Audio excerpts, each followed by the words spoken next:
En este video vamos a hablar de la corrección de un texto. Recordemos que la corrección se ubica en la etapa del proceso de escritura que en videos anteriores denominamos la escritura para otros. En esta etapa mejoramos el texto pensando en quienes vayan a leerlo. Antes de empezar a corregir, conviene hacerse algunas preguntas que nos pueden orientar. ¿Cómo es el público lector al que está destinado mi texto? ¿Qué edades tienen? ¿Qué quiero provocar en ellos? Recuerden que no es igual escribir un texto para niñas y niños que para adultos. Tampoco es lo mismo escribir para un público general que para profesionales. Antes de empezar a corregir, recuerden leer con atención el borrador para identificar lo que tenemos que modificar. También es importante tener en cuenta que se corrige en el borrador y de manera ordenada. Es decir, no se corrige mientras paso en limpio, ni se hacen todas las correcciones de manera simultánea. ¿Cuáles son los tipos de correcciones que puedo hacer? Son muchas. Puedo ampliar, reformular, eliminar pasajes o fragmentos, reemplazar palabras, agregar, reordenar la información o las partes del texto, colocar puntos y comas, revisar la ortografía, agregar conectores, entre otras muchas correcciones. Vamos a empezar a trabajar esas correcciones por separado.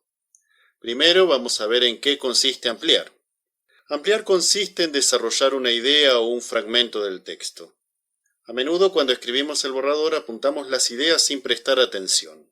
Al ampliar, damos a los lectores y a las lectoras la cantidad suficiente de información para que puedan interpretar adecuadamente lo que quisimos expresar. Veamos un ejemplo. Imaginen que en el borrador escribí: hacía calor. Fui a caminar por la orilla del río.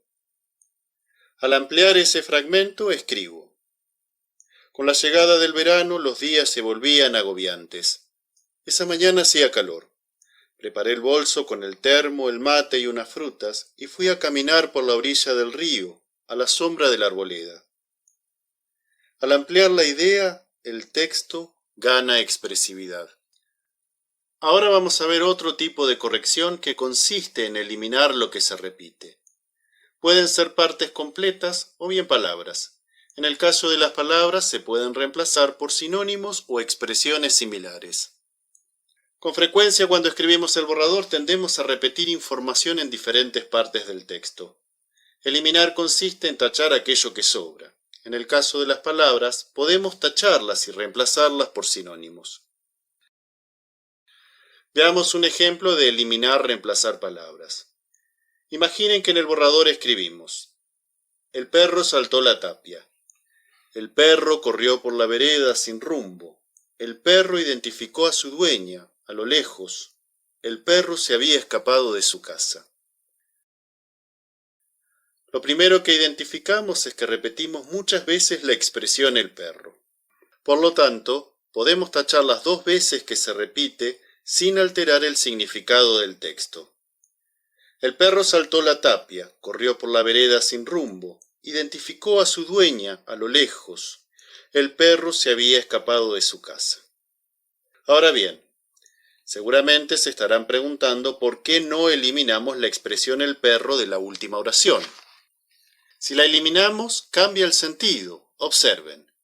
El perro saltó la tapia, corrió por la vereda sin rumbo, identificó a su dueña a lo lejos. Se había escapado de su casa. Si elimino el perro de la última oración, se interpreta que quien escapó de su casa fue la dueña. Por eso no podemos tacharlo. Para corregir entonces esa repetición, reemplazo la expresión el perro por el animal. Ahora bien, una vez que hicimos la sustitución, si leemos nuevamente el borrador, advertimos que la primera oración y la última están dando la misma información. Por lo tanto, elimino o tacho la última oración. De esta manera la versión final nos quedará así: el perro saltó la tapia, corrió por la vereda sin rumbo, identificó a su dueña a lo lejos. Recuerden que siempre es preferible tachar a borrar. Cuando tacho todavía puedo ver lo que escribí y de esa manera no cometo el error de escribir lo mismo.